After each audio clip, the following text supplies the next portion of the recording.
আশা করি সবাই ভালো আছেন। আজ আবার একটি নতুন চাকরির বিজ্ঞপ্তি নিয়ে চলে এসেছি আপনাদের কাছে। তো বন্ধুরা, এটি একটি কম্বাইন্ড গ্র্যাজুয়েট লেভেল এক্সামিনেশন অর্থাৎ সিজিএল গ্র্যাজুয়েট লেভেলের চাকরি, অফিসার র্যাঙ্কের চাকরি। টোটাল ভ্যাকান্সি 12,256টি। ইংরেজি পিডিএফটাকে বাংলাতে কনভার্ট করে নিয়েছি। প্রথমেই দেওয়া হয়েছে পরীক্ষা ও শূন্যপদ। দেখুন, প্রথমেই বলেছি যে কম্বাইন্ড গ্র্যাজুয়েট লেভেল এক্সামিনেশন অর্থাৎ সিজিএল এ 12,256টি ভ্যাকান্সি রয়েছে।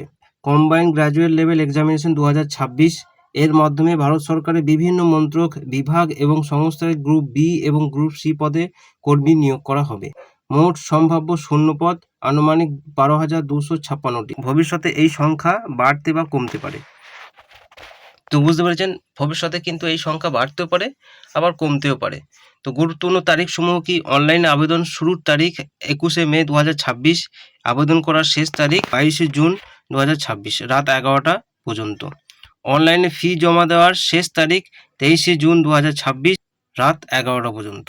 আবেদনপত্র সংশোধনের সুযোগ কারেকশন উইন্ডো 29শে জুন 2026 থেকে 1 জুলাই 2026 রাত 11টা পর্যন্ত। পরীক্ষা যেটা হবে সেটি দুটি স্টেপে হবে। প্রথম পরীক্ষা যেটা হবে টায়ার 1 সিবিটি আগস্ট কিংবা সেপ্টেম্বরের মধ্যে হবে, এবং টায়ার 2 যেটা সেটা সম্ভবত ডিসেম্বরে হবে 2026-এ। শিক্ষাগত যোগ্যতা সাধারণ যোগ্যতা যে কোনো স্বীকৃতি বিশ্ববিদ্যালয় থেকে স্নাতক বা সমমানের ডিগ্রি পাস হতে হবে। আবেদনের শেষ তারিখের মধ্যে রেজাল্ট বা সার্টিফিকেট থাকা আবশ্যক। আপনার যে গ্র্যাজুয়েশন সার্টিফিকেট থাকবে সেটি কিন্তু অবশ্যই আবেদনের যে শেষ তারিখ তার আগে হতে হবে। জুনিয়র স্ট্যাটিস্টিক্যাল অফিসার পদের জন্য গ্র্যাজুয়েশনের সাথে উচ্চ মাধ্যমিকে অঙ্কে অন্তত 60% নাম্বার থাকতে হবে, অথবা স্নাতকোত্তরে একটি বিষয় হিসাবে স্ট্যাটিস্টিক্স সাবজেক্টটি থাকতে হবে। পোস্ট ভিত্তিক যে বয়স সীমা সেটি একবার দেখা যাক। প্রার্থীদের বয়স হিসাব করা হবে 1 আগস্ট 2026 তারিখের ভিত্তিতে। পোস্ট ভিত্তিক যে সমস্ত বয়স সীমাগুলি লাগবে সেগুলো নিচে আলোচনা করা হলো।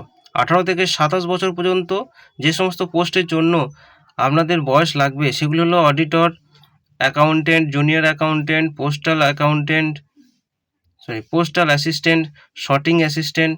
এই সমস্ত পোস্টের জন্য আপনাদের বয়স হতে হবে 18 থেকে 27 বছর পর্যন্ত।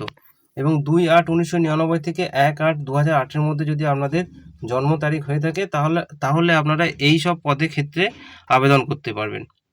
Tax assistant, senior secretariat assistant, upper division clerk, কেন্দ্রীয় সরকার অফিসসমূহ, সাব ইন্সপেক্টর। 20 থেকে 30 বছরের মধ্যে যাদের বয়স তারা এই সমস্ত পোস্টের ক্ষেত্রে এই সমস্ত পদে আবেদন করতে পারবেন। এবং জন্ম তারিখ হতে হবে 2/8/1999 থেকে 1/8/2006-এর মধ্যে। Assistant section officer, central secretary service, assistant sector officer, ministry of external affair. তো এই সমস্ত পদগুলির ক্ষেত্রে আপনাদের বয়স হতে হবে 20 থেকে 30 বছরের মধ্যে। 18 থেকে 30 বছরের মধ্যে যে সমস্ত পদগুলি সেগুলি হলো assistant audit officer, assistant account officer, inspector of income tax inspector. তো এইসব ক্ষেত্রে 18 থেকে 30 বছর পর্যন্ত আপনাদের বয়স লাগবে। এই সমস্ত পোস্টের ক্ষেত্রে আপনাদের বয়স 18 থেকে 30 বছরের মধ্যে হতে হবে, এবং জন্ম তারিখ হতে হবে 2/8/1996 থেকে 1/8/2008-এর মধ্যে। আপনাদের যদি 2/8/1996 থেকে 1/8/2008-এর মধ্যে জন্ম তারিখ হয়ে থাকে তাহলে আপনারা এই সমস্ত পদের ক্ষেত্রে আবেদন করতে পারবেন। এবং 18 থেকে 32 বছর বয়স পর্যন্ত 18 থেকে 32 বছর যদি আপনার বয়স হয়ে থাকে সেক্ষেত্রে আপনারা এই সমস্ত পোস্টের ক্ষেত্রে আবেদন করতে পারবেন, এই সমস্ত পদে আবেদন করতে পারবেন। আবেদনের ফি সাধারণ এবং ওবিসি প্রার্থীদের জন্য 100 টাকা ফি। যাদের কোনো ফি লাগবে না, সম্পূর্ণ বিনামূল্যে সমস্ত মহিলা প্রার্থী, তপশিলি জাতি, তপশিলি উপজাতি, প্রতিবন্ধী এবং প্রাক্তন সেনা কর্মীদের জন্য কোনো রকম ফি লাগবে না। আবেদন করার নতুন নিয়ম, এবার থেকে এসএসসি এর নতুন অফিসিয়াল ওয়েবসাইট ssc.government.in এর মাধ্যমে আবেদন করতে হবে। পুরনো ওয়েবসাইটে করা ওটিআর এখানে কাজ করবে না, তাই সবাইকে নতুন করে ওয়ান টাইম রেজিস্ট্রেশন করতে হবে। তো ওয়ান টাইম রেজিস্ট্রেশন আবার নতুন করে করতে হবে। লাইভ ছবি আবেদন করার সময় মোবাইল বা কম্পিউটারে ওয়েব ক্যামেরার সামনে সরাসরি লাইভ ছবি তুলতে হবে। আগে থেকে তুলে রাখা ছবি আপলোড করা যাবে না। ছবি তোলার সময় চোখে চশমা, মাথায় টুপি বা স্কার্ফ থাকা চলবে না এবং ব্যাকগ্রাউন্ড হালকা বা সাদা হতে হবে। পরীক্ষা পদ্ধতি: পরীক্ষা সম্পূর্ণ কম্পিউটার ভিত্তিক অর্থাৎ সিবিটি এক্সাম হবে এবং 2টি ধাপে সম্পন্ন করতে হবে। টায়ার 1 এটি কোয়ালিফাইড রাউন্ড, এখানে অবজেক্টিভ টাইপ প্রশ্ন থাকবে। টায়ার 2 চূড়ান্ত মেরিট লিস্ট বা সিলেকশন এই নম্বরের ভিত্তিতে হবে।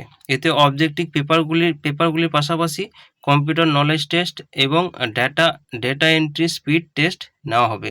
তো বন্ধুরা, এই ছিল সিজিএল এর নোটিফিকেশন। ভালো থাকবেন, সুস্থ থাকবেন, ধন্যবাদ। আর একটা কথা, চ্যানেলটিকে সাবস্ক্রাইব করে দেবেন।